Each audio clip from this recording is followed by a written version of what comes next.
Who doesn't love a good story?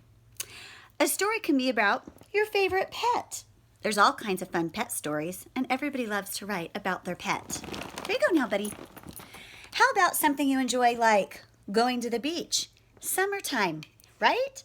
What about your favorite food, an experience you have with your friends hanging out and eating some yummy food? Everybody loves a good story. So the unit that I'm going to be focusing on is about writing narratives and how to teach 9th and 10th graders how to better write narratives. Now, I'd like to compare and contrast a previous unit that we just taught. We just finished teaching Standard 9.10-2 in the Common Core Standards on writing informative and explanatory texts. In that standard, we worked on a lot of things already. We worked on sentence structure, advanced sentence structure, which is not easy getting those commas in the right places. We worked a lot on strong vocabulary. We worked on really good paragraphs. And a big thing we worked on was citing evidence. Now, this unit that we're going to be working on, we're not working on citing evidence anymore. Instead, we're taking most of those same skills, but we're adding dialogue to it. That, instead of citing evidence, is a key skill that students need to learn. So the unit that we're working on now is 9-10.3 of the Common Core Standard. Again, this is 9th and 10th graders in a regular English classroom. Now, the standard says, write narratives to develop real or imagined experiences or events using effective technique, well-chosen details, and well-structured event sequences. That's a lot in that standard. Now, the big idea of this standard is basically how to write stories. That's the big idea. Real, imagined, it doesn't matter. It's how to write stories effectively. And that's the big idea. Students usually are very excited. Now, my cohort member, Paul, he's a psychology and a history teacher. Some of the things that he's going to be doing are different than me. He's going to be doing a lot with hypothesizing. He's going to be doing a lot with modifying different information. He's also going to take a lot of information and formulate ideas. Now, all these are still in the Bloom's taxonomy and that last strand under the creation aspect or creation stand, which is great. Under mine, it's actually we're going to be using the verb to create from this, again, the standard when we break it down and chunk it down. We don't have time to go into everything, but this is a 15-day unit, and I'm just going to describe to you 3 different activities that we will use. Now, keep in mind, I mentioned my cohort member, Paul. All of these skills that they use in my class can work cross-curricular to the other subjects that the students are using.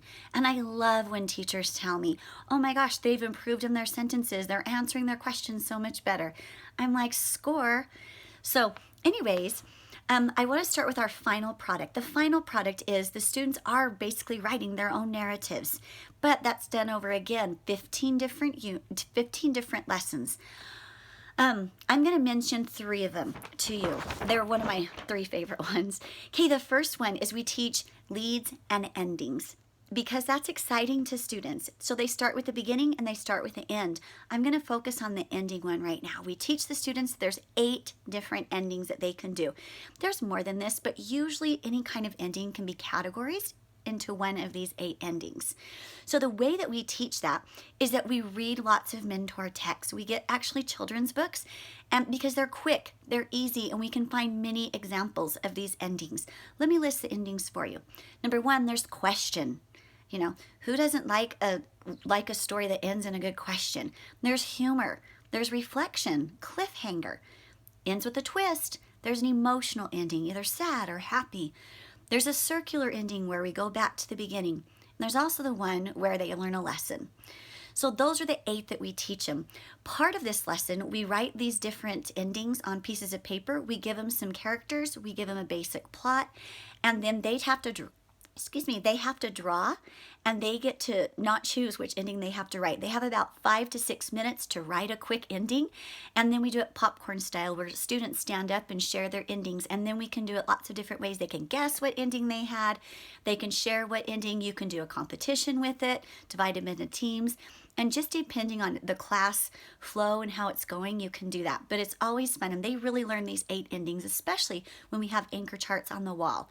So it's a really good formative assessment to know how they're doing with their endings when we do that activity as part of the lesson. The next lesson we do is dialogue. I love this lesson too. We use a mentor text. We grab a chapter book that often we're reading in class. We just read The Hiding Place, so that's what I would read. That's what I would show them. I blow it up on the board, and we just talk about the punctuation. We talk about the capitalization. We talk about just the different aspects. Every new speaker needs its new paragraph. They've been learning that since 3rd grade, but they still forget, even in 9th and 10th grade. So we go over that. After we model on the board, then we do them in small groups, and in small groups, they find their own novels and they show each other the same type of thing. You can easily modify this for our ELL students or our special education students by giving them text that they can have at their desk with everything highlighted and marked for them. Kind of like a little answer key or a cheat sheet there that they can use. That's a really good modification, which I found helpful. The last one is where we teach the story arc. And that's where we go over different things like rising action, climax, falling action, use of dialogue, strong sentences. By this time, it's the concluding lesson they write. Then we have a publishing party. That's after peer editing, and it's fun. And they are so impressed with what they've written. And everybody coming in, no matter what level they were, has improved. Strong vocabulary is a big one. Sentence structure is a big one. So that's the basic unit of it. I've gone over the assessment at the end is their actual creation, and then they publish it. And I hope you enjoyed learning about this standard on writing narratives for 9th and 10th grade. Thank you.